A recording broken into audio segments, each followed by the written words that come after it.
You know what I'm saying? They call you Negro, Afro-American, African-American. They call us anything under the sun, bitches, whores. You know what I'm saying? They call us anything but who we truly are as a people, right? So what's going on, King? Shalom. Shalom. So we already read that those curses will be upon us for a side, and our seed for a sign and for a wonder, and upon our seed forever. So if I read to you, if there was a building, instead of that building saying Florence J. Hunt Wellness Center, which is the infirmary, if it said pictures of slavery, who are the people that you expect to see in whips and chains? Us, exactly. So let's jump down to verse 54. Verse number 54. Uh-huh. It's like, Take time. and the tender and the delicate, 54. So that the man that is tender among you and very delicate, his eyes shall be evil toward his brother. His eyes shall be evil toward his brother. And toward the wife of his bosom. And toward the wife of his bosom. And toward the remnant of his children, which he shall leave. Now, who is known for fatherless home? Black people. Exactly, our people. You know what I'm saying? Black, Hispanic people. You know what I'm saying? Definitely top tier in fatherless homes. They always say an elevator can raise a family, but a black man can't. You know what I'm saying? You know, that's one of the sayings that is like a proverb that he talked about in verse 37. These are some of the things that, are you following me? These are some of the curses that were put on the children of Israel that, remember, we read that were the Most High's chosen people in Deuteronomy 7:6. Would you agree? So are you following me here? Yeah, I got you. So when you think about the curses of the children of Israel, we're going to hit it home run and go jump down to verse 68. We're going to hit the home run right here, right? And give me Exodus 20 and 2 real quick. This is the book of Deuteronomy chapter 28 and verse 68.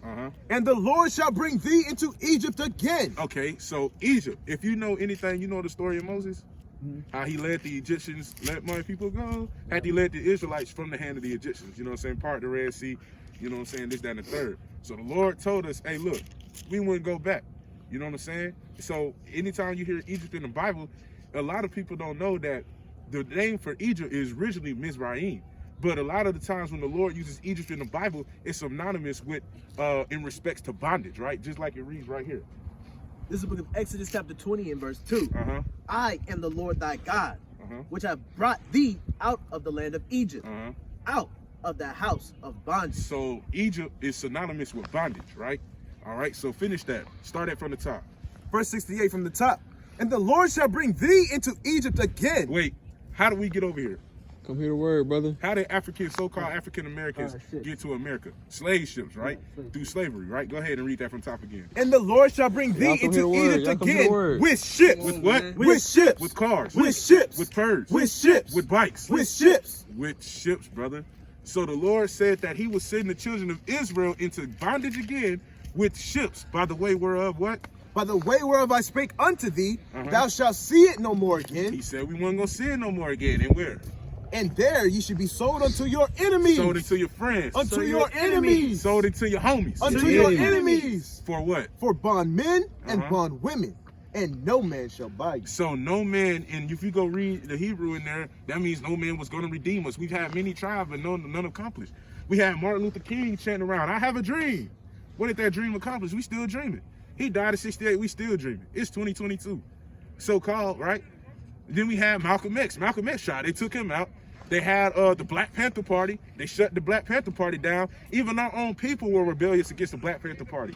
It's lucky too. Even recently, the not effing around crew. The NFA? The NFAC? Yeah, NFAC. What's going on? Yeah, something like that. How you doing? The no messing around crew. So basically, we've had people try to help bring our people out of this bondage, but nobody has succeeded. That's why the Lord said, no man shall buy you. No man will redeem us, right?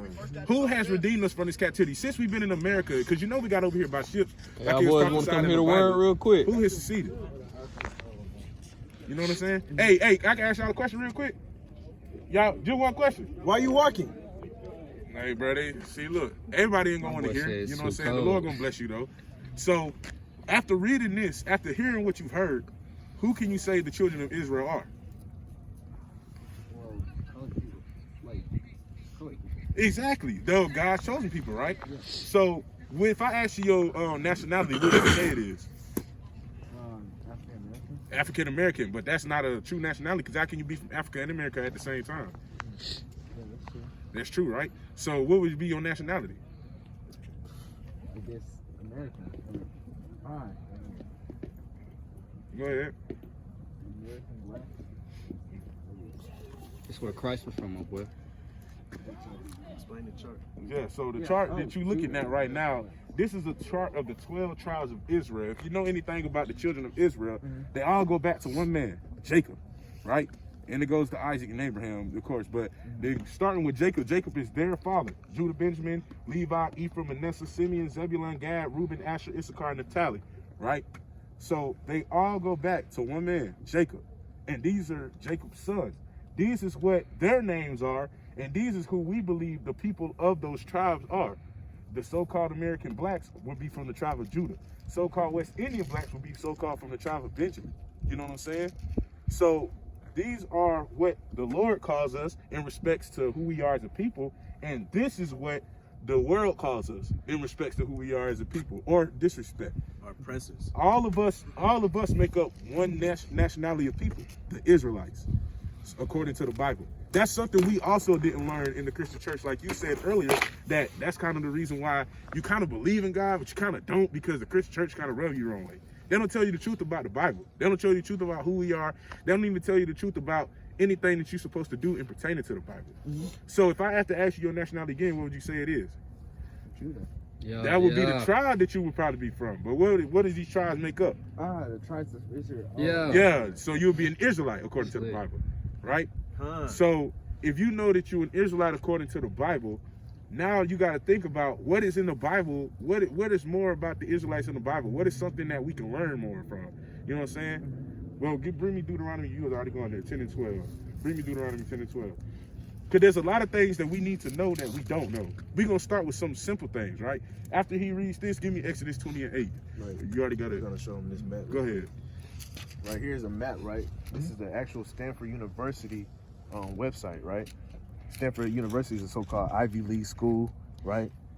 Predominantly white institute where they got the map of the slave coast, right? So when you zoom in, it says slave coast, but at the top it says what? Kingdom of what? Judah. Kingdom of Judah, because they already knew who they was getting at that time, right? You look down, it says slave coast. They already knew what we were calling ourselves, right? What kingdom we were under, Kingdom of Judah. Just like we said that the American blacks are from the tribe of Judah. See that? And this is the actual website of Stanford University. You could go look it up yourself. You know what I'm saying? But they want you to believe that Africans sold Africans. Right. That was cap, bro. All skin folk and kin folk. Cool. Why would you sell if you got children? No. But when you had children, would you sell them into slavery? No, I wouldn't. All right. And if somebody took your child from you, wouldn't you go find them and get them back by any means necessary? Exactly my point. So if we were African, how come they never came over here to get us? Facts. I couldn't tell you. Exactly. Right. Go ahead and read this real quick.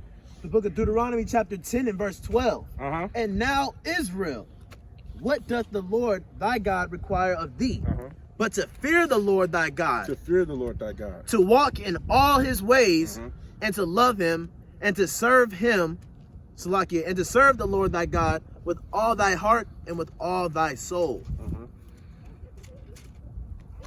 Keep going. Verse 13. To keep the commandments of the Lord. To do what? To keep the commandments of the Lord. Keep going. And his statutes, which I command thee this day, for thy good. For thy what? For thy good. For thy bad. For thy good. So the Lord said he gave Israelites commandments that we need to keep for our good, right? So you believe in the higher power. Do you believe that he will lead you astray? So everything he just said, he just confirmed it in his word that's saying he'll do it for our good. So if I told you there was some laws, statutes, and commandments that we need to keep, would you be open to keeping them if you believe in the God of the Bible like you said you did at the beginning of our conversation? It would be more like, it depends. So you guys just told me that God was basically not for the colored people, or like it's not really against it, right? Did I tell you that? Well, no. No, I asked you a question. I said, where was he when that happened? He was in Egypt, right? Huh? He was in what? No, he wasn't. Give me the book of. Was that Joel 2:27? Yeah. You can get that. We can stick to that. Joel? Yeah, he's getting Amos. You get Joel, right?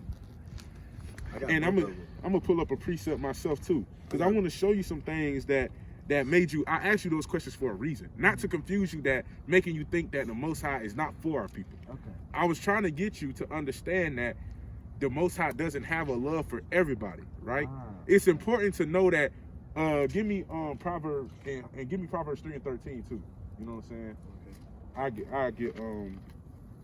I get Amos, but go ahead and read that real quick. Oh, go ahead and read that then. I got Amos and Joel. Oh, okay, go ahead. This is the book of Amos chapter 3 and verse 2. It's talking to Israel. Right. You start at verse 1. The Amos chapter 3 and verse 1. Hear this word that the Lord has spoken against you, O children of Israel, against the whole family which I brought up out of the land of Egypt, saying, you only have I known of all the families of the earth.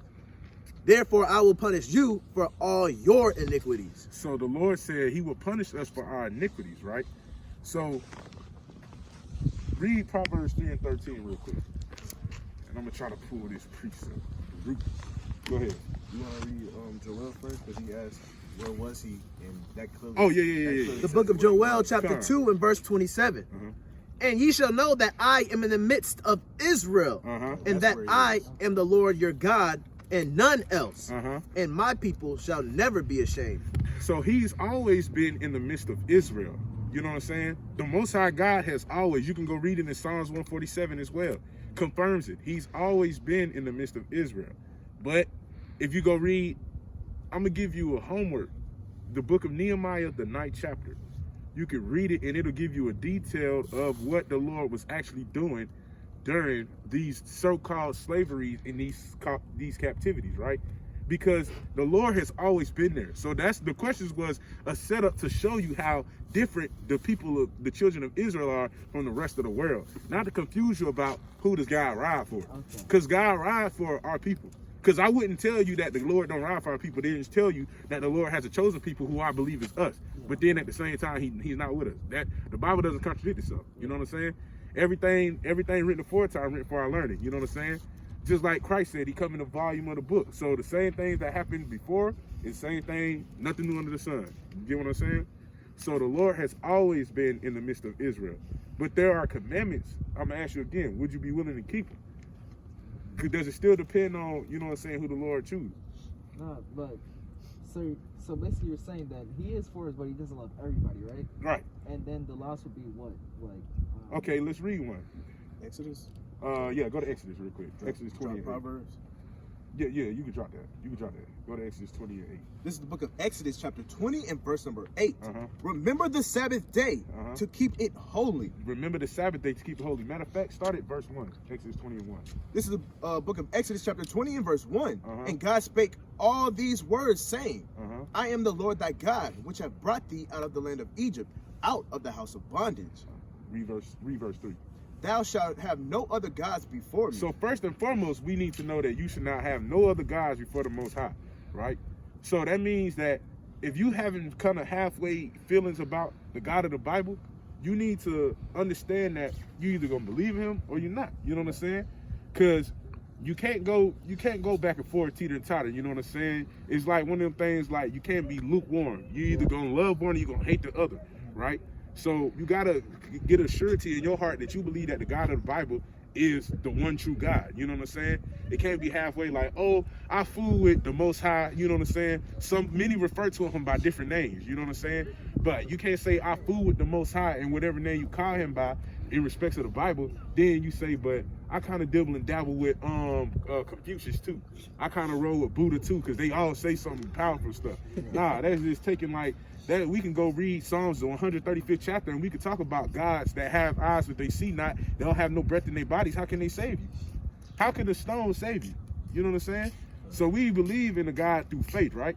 So you got to get some surety that, hey, no other gods before the Most High God. The God of the Bible is your God. You're going to ride with him, you're going to die with him. You know what I'm saying? So now jump down to verse number 8. This is the book of Exodus chapter 20 and verse number 8. Remember the Sabbath day to keep it holy. Verse number 9. 6 days shalt thou labor and do all thy work. But the 7th day is the Sabbath day of the Lord thy God. In it thou shalt not do any work, thou nor thy son, nor thy daughter, nor thy maidservant, nor thy manservant, nor thy cattle, nor thy stranger that is within thy gates. So you shouldn't do no work on the Sabbath day. Do you know when the Sabbath day is? That's Sunday, That's what we were taught to believe in church. But see, even if the Sabbath day was Sunday, if you shouldn't do no buying, no selling, and it also tells you that you shouldn't kindle a fire, why do we go out to eat and pay for our food after church? Why do we go back to somebody's house and they cook and have a whole Sunday dinner if it wasn't prepared the night before sundown? You get what I'm saying? Why? Because that's still considered breaking the Sabbath, right? Even if it was on Sunday. That's what they want us to believe, but it's not. Even if you just, I'm going to use a basic argument that people use. If you go look at our calendar that we follow, it has numbers on the days. The first day is 1. Guess what day that is? See at the top? Yeah, the I order? see it. That's Yeah. Saturday. After Friday is what? Saturday. So the first day is what? Sunday. Sunday. So what is it Saturday? Wait, what was that? So what is Saturday? If the first day is Sunday, then what is Saturday? Oh, well. So are you trying to tell me that Saturday is Sabbath? Yes, Okay. Saturday will be the 7th day of the week. You know what I'm saying? Just using a basic elementary argument, saying that our calendar even has the days numbered, and Saturday would represent the 7th day of the week, which is the Sabbath day of the week, according to the Lord in the book of Exodus 20, right? Which is why also when you order something offline, they might say it takes so and so business days. Right. Because Business days.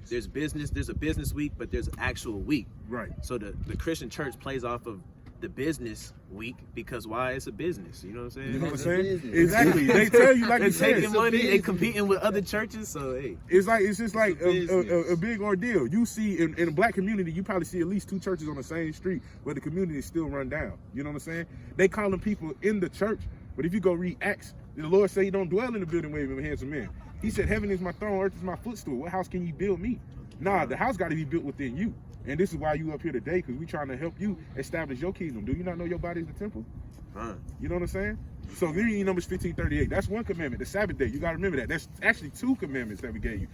Keep the Lord first and remember the Sabbath day. I'm going to get you this last commandment real quick, and then I'm going to give you some more homework to do.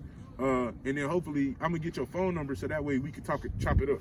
You know what I'm saying? Go ahead. Book of Numbers chapter 15 and verse 38. Bring it out. Speak unto the children of Israel Uh-huh. and bid them that they make them fringes in the borders of their garments throughout their generations. Throughout their what? Throughout their generations. So that's what these are. That's what this brother got on, that brother got on, this brother got on, this brother got on. Fringes with the border of blue. You know what I'm saying? And you can swag it every different way. It doesn't have to be, you know what I'm saying, basic. It could be hard, it could be preppy, it could be tight, however you want it. You can have these fringes on with the border of blue. Keep going. It's like it. Even the brother that walked by earlier had them on. Yeah. Right, you can even order them off of Amazon now and Right. Etsy and stuff. It's so easy. Just long as you get shirts, if you get them pre-made, you can get them with a border of blue. But keep going. Salakia. And that they put upon the fringe of the borders a ribbon of blue. And it shall be unto you for a fringe, that ye may look upon it and remember all the commandments of the Lord. So these fringes are worn with the purpose of remembering the commandments of the Lord. The reason that these fringes were made because there was a man who was gathering sticks together on the Sabbath day, and they had to stone him to death. And the Lord said, "Hey, look, for y'all to not go through the same punishment he went through, y'all better make these fringes on the borders of y'all garments as a remembrance. The fact that, hey, look, today's a Sabbath day, I can't bundle sticks together. Hey, today's a Sabbath day, I can't go out and buy. Hey, today's a Sabbath day, I can't sell anything. Hey, today's a Sabbath day, I need to be rested and relaxing. You got 6 days to get haircuts, go shopping, have all the fun you want to do, party, whatever. Not as long as you're not sinning with it. But you got 6 days to do everything. People try to say, well, that 7th day is so important because it's Saturday.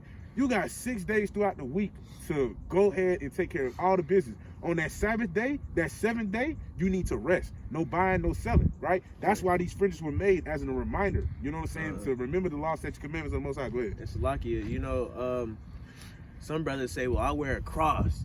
Right? But the Most High didn't say wear a cross to remember the commandments. He said to do this throughout your generations. You know what I'm saying?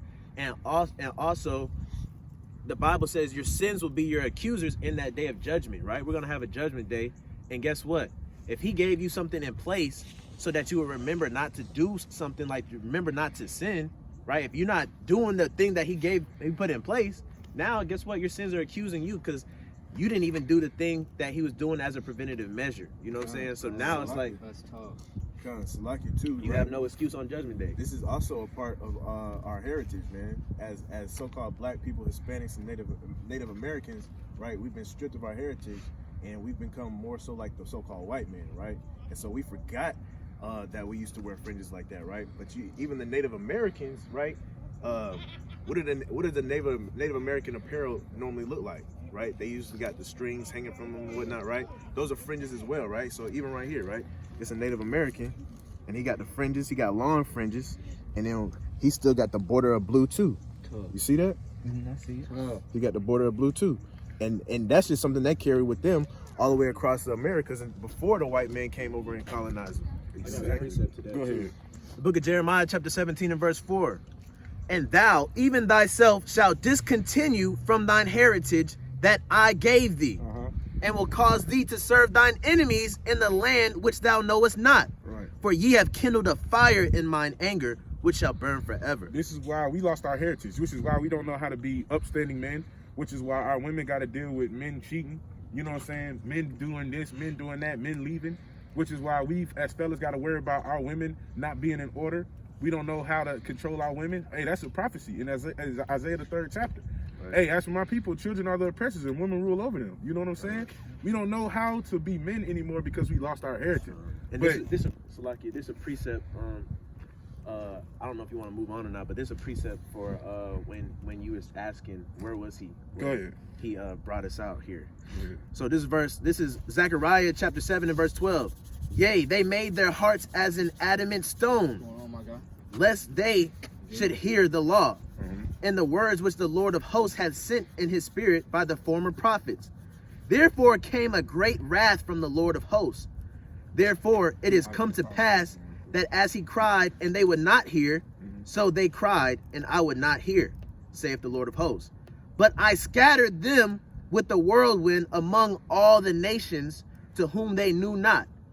Thus the land was desolate after them, that no man passed through nor returned, for they laid the pleasant land desolate. So this is the Lord saying that, hey, look, he scattered us because we was disobedient. You know what I'm saying? He said, hey, look, we would cry, but he wouldn't hear us. He's usually saying that over and over. Read this real quick. This is the book of Isaiah, chapter 5 and verse 13. Therefore my people are gone into captivity because they have no knowledge, their honorable men are famished, and their multitude dried up with thirst. So the Lord said we've gone into captivity because we had no knowledge. You read how Hosea 4 and 6 said, my people are destroyed for lack of knowledge. We didn't have no knowledge. Well, what is the knowledge? These laws, statutes, and commandments, right? So you got to hearken unto this. You can go by day, you know what I'm saying, thinking that there's a higher power, but if you're not doing nothing to give reverence and serving that higher power in the way that he should be served, then it makes no point. You know what I'm saying? It's just like you saying, oh, I say a prayer, but a prayer is not really going to save you. What's going to save you is keeping these laws on top of that prayer. You know what I'm saying? You got to have faith and works. You got to have both. You go to the Christian church, they teach you a lot about Christ. They don't teach you a lot about the Most High. You know what I'm saying? The one who sent them in the first place. Well, Christ said, hey, look, you got to have both. Faith without works is what? Dead. It's dead. You know what I'm saying? Not coming back. So if you got faith, like, what's your major? Communication. You believe you're going to graduate college? That's having faith. What are you doing to show your faith? How y'all doing, King? You working, right? You doing schoolwork. You going to class. You doing everything you need to do. You learning more each and every day towards getting your degree. That's your work. So if you believe in the Most High, right? You believe that one day you can die and go to heaven. You know what I'm saying? Just like that. Well, what are you doing to show your faith that you're going to get there?